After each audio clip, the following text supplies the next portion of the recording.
გადაცემის მხარდამჭერია ფრანგულ-ქართული სამედიცინო ცენტრი კახეთი იონი.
Პაციონო ტელემაყურებლებო, გადაცემა ჯანმრთელობა ტელეკომპანია გურჯაანის ეთერშია, გამარჯობათ.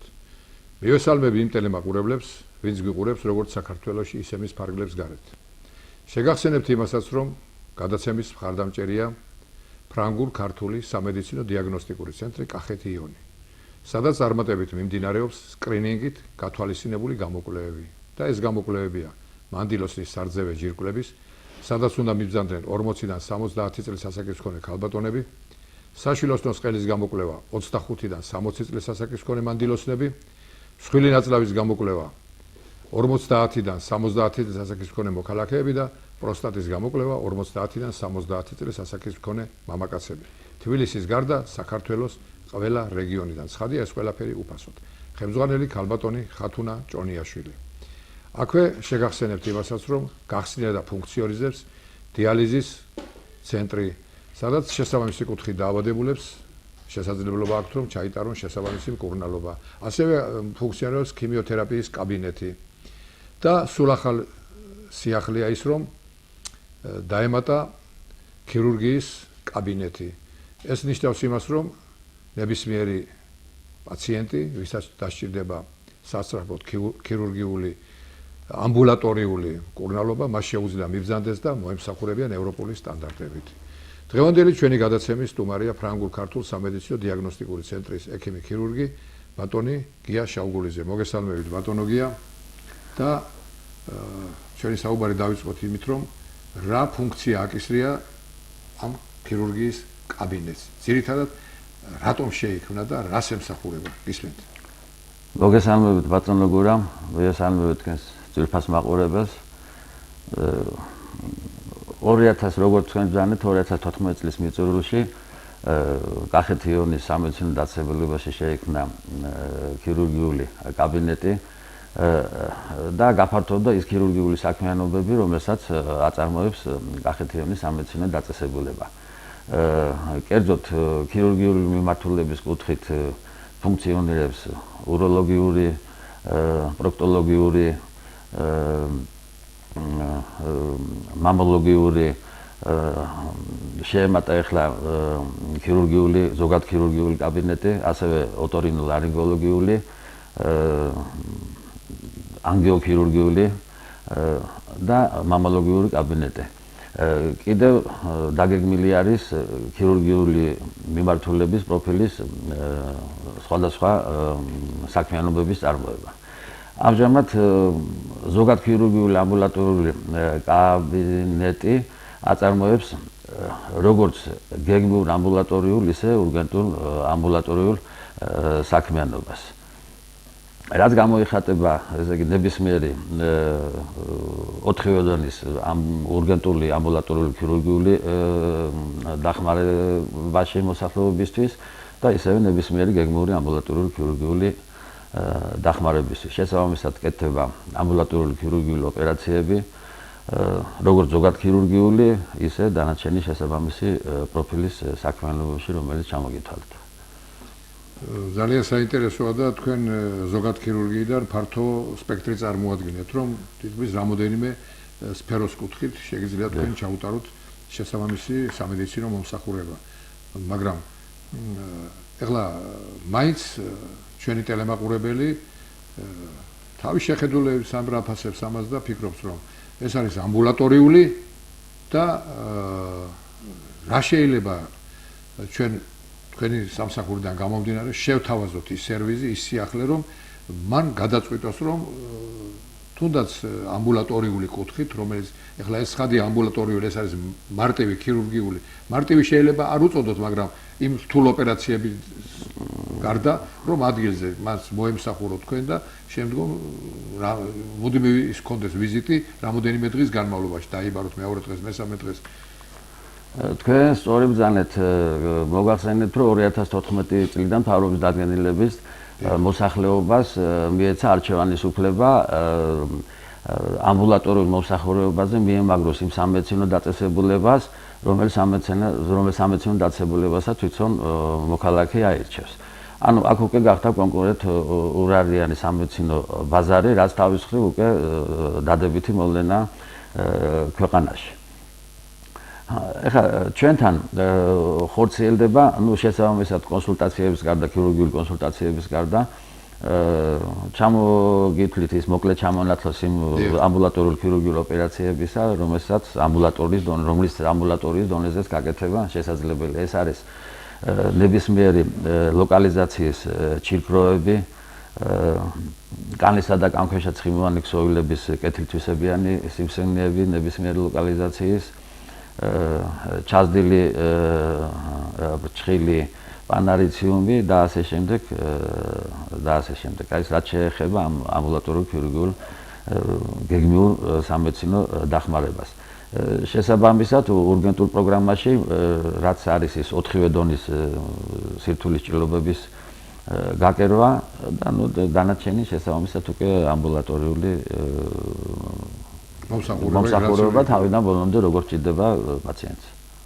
ბატონო დია, ეს ყველაფერი გასაგებია, მაგრამ ეხლა უშუალოდ თქვენ კავშირებზე ვისაუბროთ. მოვიდა პაციენტი, თქვენ ნახეთ და მას ამბულატორიული არ სჭირდება. თქვენი სამედიცინო შეფასებით და თქვენი პროფესიული თვალსაზრისით მას უკვე სჭირდება სტაციონარი. აი რა დამოკიდებულება გაქვთ კახეთის, თქვენ ფაქტობრივად კახეთის ემსახურებით. ალბათ საქართველოსაც, მაგრამ ჩვენ ვლაპარაკობთ მაინც ლოკალურად კახეთის მიმართულებით. აი ძირითად სამედიცინო კლინიკებთან რა დამოკიდებულებაში ხართ, როგორ კოლეგიალურად მართავთ ამ სიტუაციას, რომ თქვენ შესაბამისად მისცეთ მათ ინსტრუქტაჟი, მიმართულება, საცხოვრებელი ადგილის მიხედვით აკეთებთ ამას თუ იმ სამედიცინო დაწესებულების გარანტიას იღებთ თქვენ თავზე, რომ აი იქ უფრო უკეთესად ჩაუტარდება მას ესა თუ ის ოპერაციული მკურნალობა კუთხით.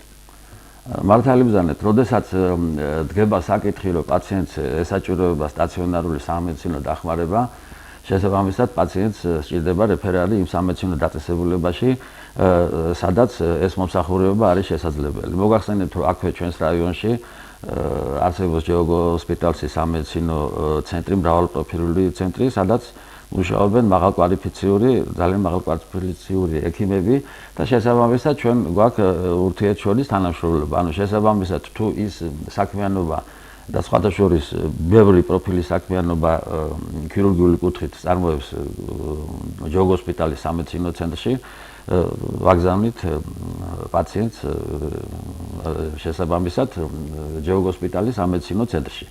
მაგრამ ის საქმიანობები, რომლებიც იქ არ ხორციელდება, იმას შესაბამის მიმართულებას ვაძლევთ ასევე თანამშრომლობით თბილისის შესაბამის სამედიცინო ცენტრებთან. ისე რომ პაციენტისთვის ეს პრობლემა არ არის, წინასწარ ამ თანამშრომლობის კუთხით წინასწარ უკვე ჩვენ უკავშირდებით იმ სამედიცინო დაწესებულებას, ისე რომ პაციენტს არ გაუჭირდეს და არ იწვალოს და შესაბამისად უკვე იქ უგრძელდება სტაციონარული სამედიცინო მომსახურება. ბატონო, ეხლა მე თქვენი საუბრიდან გამომდინარე მებადება ის კითხვები, რომელიც ასევე აინტერესებს ჩვენს ტელემაგურებელს. თქვენ წეგან როდესაც ჩამოთვალეთ თქვენი სამსახურის სფერო, იქ ხაზი გაესვა იმას, რომ თქვენ ასევე შეგიძლიათ მოემსახუროთ კეთილთვისებიანი სიმსივნეების პროქტოლოგიური კუთხით ავადმყოფებს და ამ ყველაფერთან ერთად ჩვენ როგორც ვიცით და ჩვენმა ტელემაყურებელმა თქვენ მუდმივად ამ კლინიკას კონტაქტები აქვს საფრანგეთის იონის დეპარტამენტის კლინიკებთან და იქ ახდენენ გაცვლას ამ სამედიცინო ანალიზების და საერთოდ რჩევებსაც იქიდან იღებენ და ამ კუთხით ეხლა თქვენი გამოცდილებით კითხვით რომ ის არის კეთილთვისებიანი ან თუნდაც ჩვენ როდესაც საუბრობთ პროქტოლოგიაზე ვიცით რომ სწორ ნაწლავში 40 სხვადასხვა სახის დაავადებაა. აქედან გამომდინარე ამას თქვენ როგორ ახერხებთ? იქ აგზავნით თუ თქვენ ადგილზე წყვეტთ რომ ჩვენმა ტელემაყურებელმა იცოდეს რამდენად ის დაცულია, რამდენად შესაძლებელია რომ მოვიდეს მოგანდოთ თავისი ჯანმრთელობა და ის აქედან კმაყოფილი დარჩეს. ჩვენს პირობებში შესაძლებელი არის გაკეთდეს მოცულობითი წარმონაქმნის ბიოპსია, ან თუ შესაძლებელი ხდება მისი ამოკვეთა, რომ შემდგომი შესწავლა მოხდეს ამ ბიოპსიური ან ამოკვეთილი მასალის, ან ციტოლოგიური, ან ჰისტომორფოლოგიური კვლევა. პაციენტი ამაზე არ წვალოს თბილისში ჩატანაზე, თვითონ ჩვენ სამედიცინო დაწესებულებას ხელშეკრულება აქვს დადებული შესაბამის პროფილის სამედიცინო დაწესებულებასთან ვაგზავნით მიგვაქვს და პასუხის შემდეგ უკვე შესაბამისად იქ თუ არის რამე საეჭვო ავთვისებიანზე მე ხდება უკვე ონკოქირურგის კონსულტაცია და ონკოქირურგის მიერ გადაწყვეტილება. ეს დროში ხო არ იწელება ისე რომ მაგ დროს უკვე ყოველთვის რაც ოპერატიულად და სწრაფად მოხდება ჩარევა. თუნდაც ქირურგია. ეს რამოდენიმე დღეში უკვე პასუხი ცნობილია.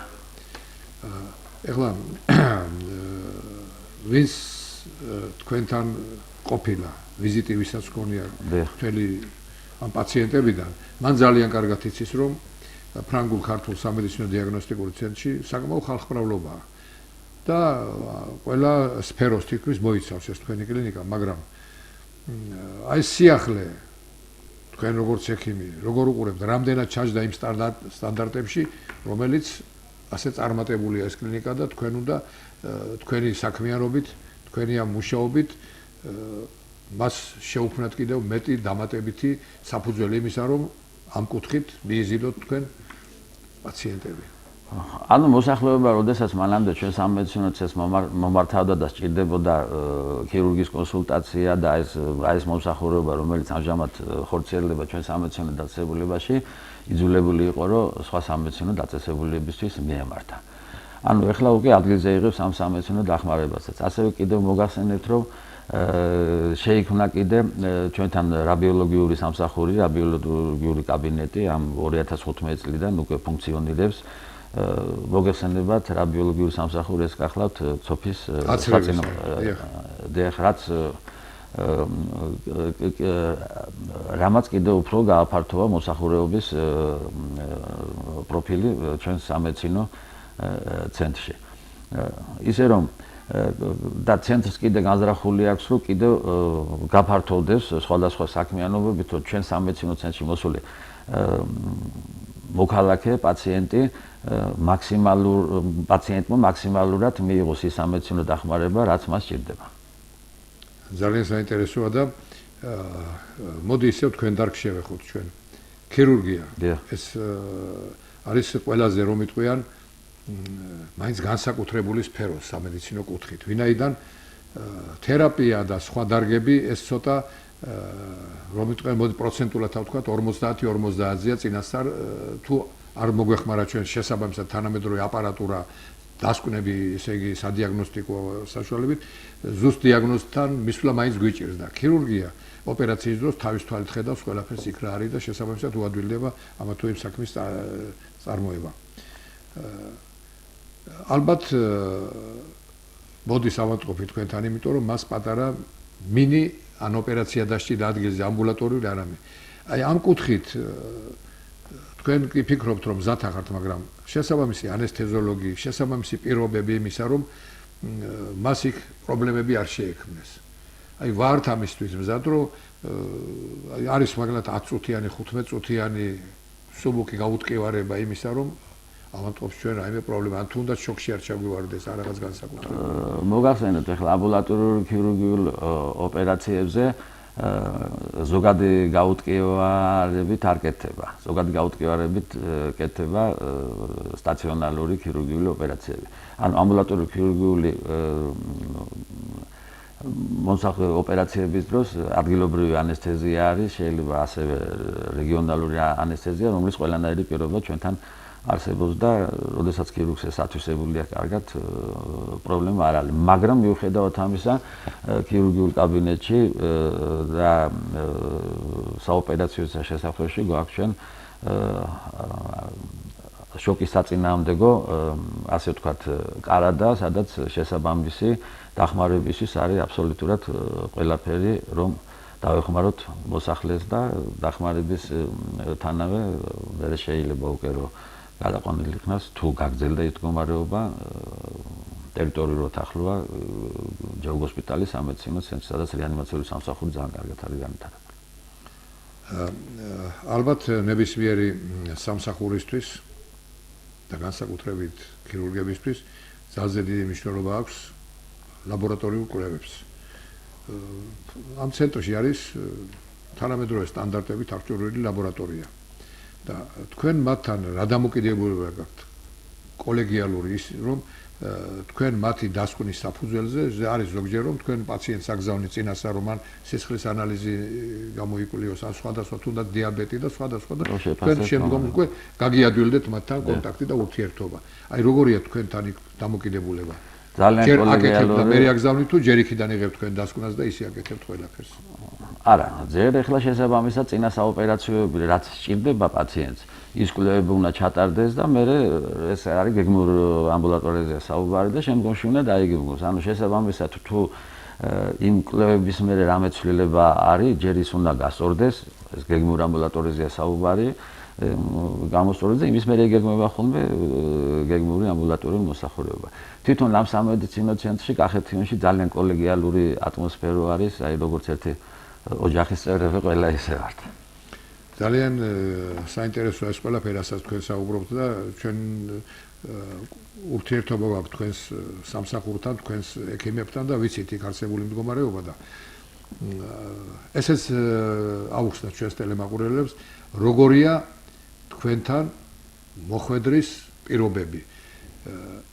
რაიონებიდან ექიმის მომართვა სჭირდება თითოეულ პაციენტს თუ ის ნებისმიერი პაციენტი შეიძლება მოვიდეს და თქვენ მიიღოთ და ბარემ არ დავაცილებ ერთმანეთს როგორია შესაბამისად მისი პირობები იმისა რომ დაზღვევით შემოვიდეს თქვენთან ან პოლისით თუ ფულით ჩვეულებრივ შეძლოს თქვენ შეიძინოს ის თქვენთან ვიზიტისას შესაბამისი სერტიფიკატი რომელსაც მოადოთ თქვენ მას გასინჯათ. ან ჩაუტარებთ კურნალობას რომელიც უკვე ფასიანია. ეხლა დასაწყისშივე გითხარით რომ მოსახლეობას მიეცა სამედიცინო დაწესებულების არჩევანის უფლება. ანუ ის მოსახლეობა რომელიც ჩვენ სამედიცინო დაწესებულებაში არის მომაგრებული იმ პროგრამების მიხედვით რომელ პროგრამაშიც ეს პაციენტი უბრალოდ რომელი დაზღვევაც ამ პაციენტს აქვს შესაბამისი მომსახურება უტარდება იმ პროგრამის ფარგლებში უფასოდ. მაგრამ თუ სხვა სამედიცინო დაწესებულებაში არის მიმაგრებული, მაშინ ჩვენთან უკვე უწევს თანხის გადახდა. მაგრამ აი ახლა ეს ახალი 32 დადგენილებით საყოველთაო ჯანდაცვას დაზღვევას რო ეძახით, მან ქირურგი როგორც სპეციალისტი არ ფინანსდება, ანუ შიდა სტანდარტია. მან რომელ დაწესებულებაშიც არ უნდა მიმართოს მოსახლეობამ, მან შიდა სტანდარტია, ანუ ეს ამბულატორული ქირურგიაზეა საუბარი. ჩვენ სამედიცინო ცენტრში სხვა რაიონიდან მეზობელი როგორც მეზობელი რაიონებიდან არის მოსახლეობის დიდი ნაკადი.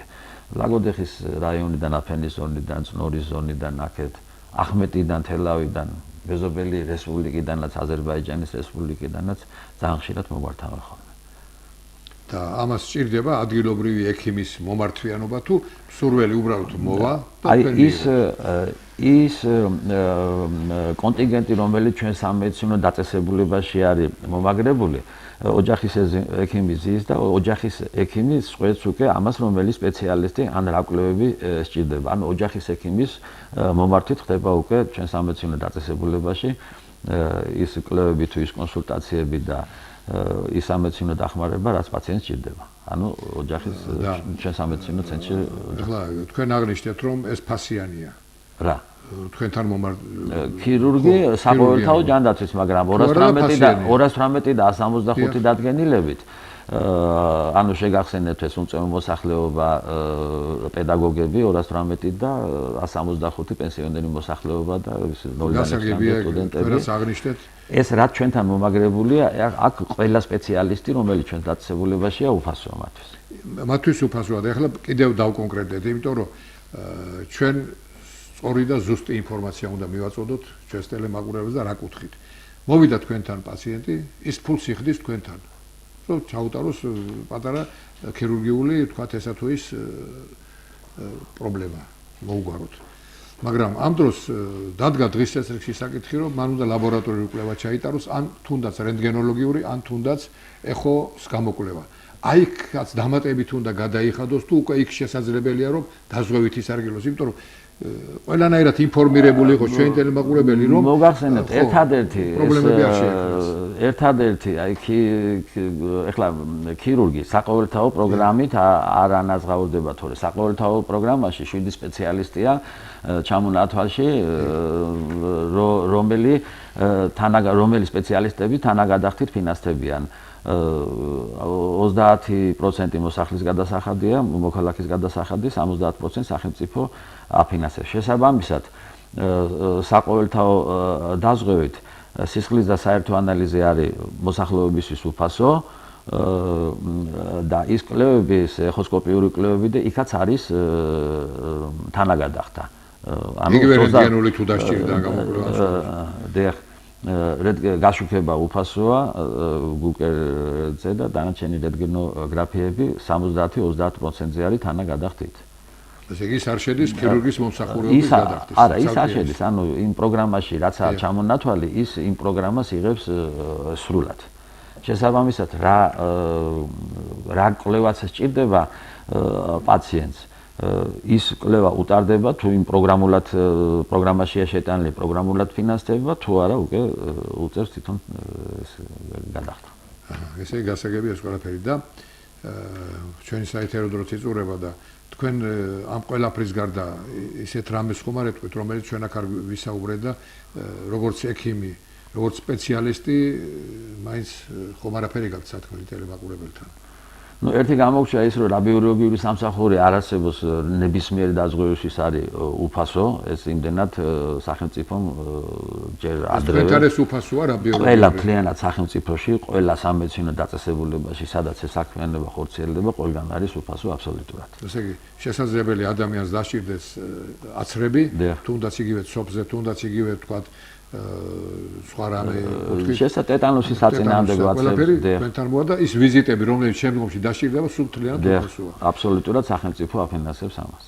მაგრამ იყო ხოლმე ადრე ესეთი ის შეიცვალა ალბათ, იმიტომ რომ პირველი 20 ლარი იყო გადახდა, შემდეგ 5 ლარი ვიზიტები შეიცვალა და ესე იგი ეს ტელემაყურებელთვის სიახლეა ზოგისთვის, მაინც ვისაც ერთმა ყველა დაიფაროს და ვისაც არ აქვს ამ კუთხით შეხება ექიმებთან. ძალიან საინტერესო და კარგია.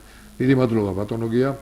პაციონო ტელემაყურებლებო, მინდა ისე და ისევ შეგახსენოთ ის, რომ გადაცემა ჯანმრთელობის მხარდამჭერია ფრანგულ-ქართული სამედიცინო დიაგნოსტიკური ცენტრი კახეთი იონი, სადაც წარმატებით მიმდინარეობს სკრინინგით გათვალისწინებული გამოკვლევები და ეს გამოკვლევებია მანდილოსნის სარძევე ჯირკვლების, სადაც უნდა მიბრძანდნენ 40-დან 70 წლის ასაკის მქონე ქალბატონები, საშვილოსნოს ყელის გამოკვლევა 25-დან 60 წლის ასაკის მქონე მანდილოსნები, მსხვილი ნაწლავის გამოკვლევა 50-დან 70 წლის ასაკის მქონე მოქალაქეები და პროსტატის გამოკვლევა 50-დან 70 წლის ასაკის მქონე მამაკაცები. ცხადია ეს ყველაფერი უფასოდ. ხემძღვანელი ქალბატონი ხათუნა ჭორლიანშვილი.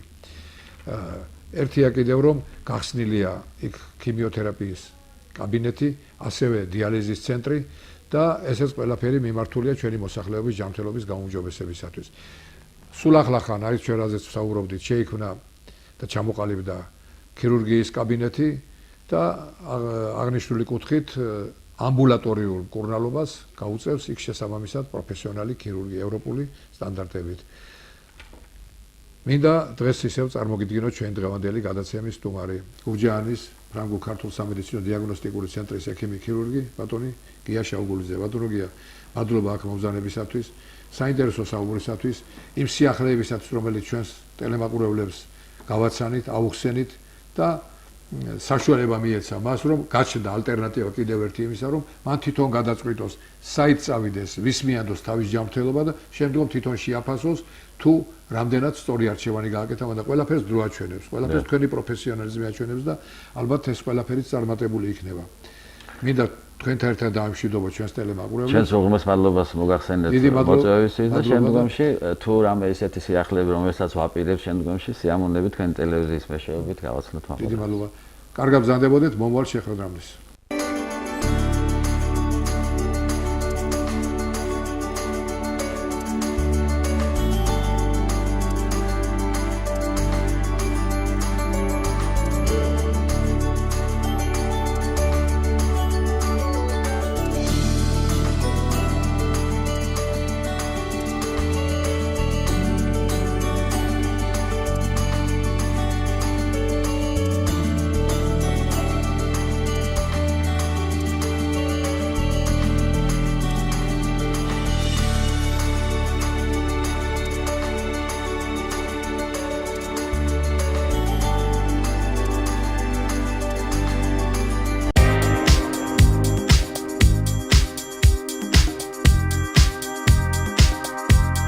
გადაცემის მხარდამჭერია ფრანგულ-ქართული სამედიცინო ცენტრი კახეთი იონი.